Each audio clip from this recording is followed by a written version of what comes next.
ఒక్కసారి కాదు, ఇప్పటికీ ఎన్నోసార్లు ప్రయత్నించింది. మొట్టమొదటిసారి నాగుతో ప్రయత్నించినప్పుడు తనకి యాక్సిడెంట్ అయింది. నేనే నాగుని రక్షించే ప్రయత్నం చేశాను. ఆ గిల్టీతో నాకు మొత్తం చెప్పేశాడు.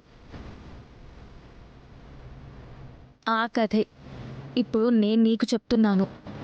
ఎప్పుడైతే మా అమ్మని చంపాలని నిర్ణయించుకుందో అప్పుడే మా అమ్మకు తోడుగా ఉంటాను, మా ఇంటికి సేవలు చేసుకుంటాను అంటూ మా ఇంట్లో అడుగు పెట్టింది ఆ అపూర్వ. అప్పటికే మీ నాన్న కేపీకి శారద అత్తయ్యను, మీ గగన్ అన్నయ్యను, పూరీలను పోషించుకోవడం కోసం కంపెనీ రూల్స్ ప్రకారం పెళ్ళయిందంటే ఉద్యోగం రాదని, పెళ్ళి కాలేదని అబద్ధం చెప్పి ఉద్యోగంలో చేరాడు.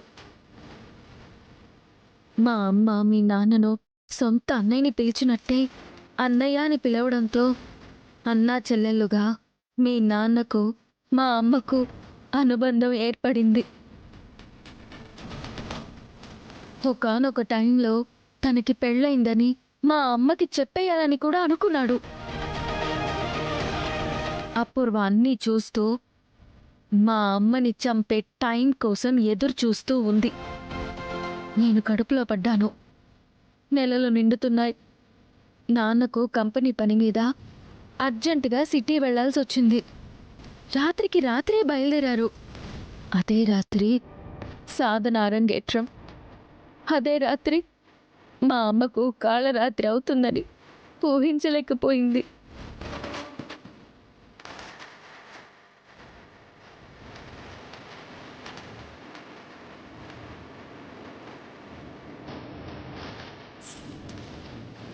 ఎంత అపచారం చేసిపోయింది. ఇలాంటి శిష్యురాలనా మీరు తీర్చిదిద్దింది?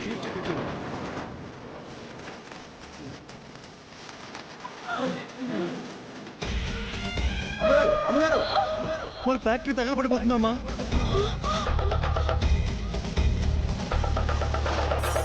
ఫ్యాక్టరీ నష్టాల నుంచి బయటపడడం కోసం ఫ్యాక్టరీని తగలబెట్టాలి.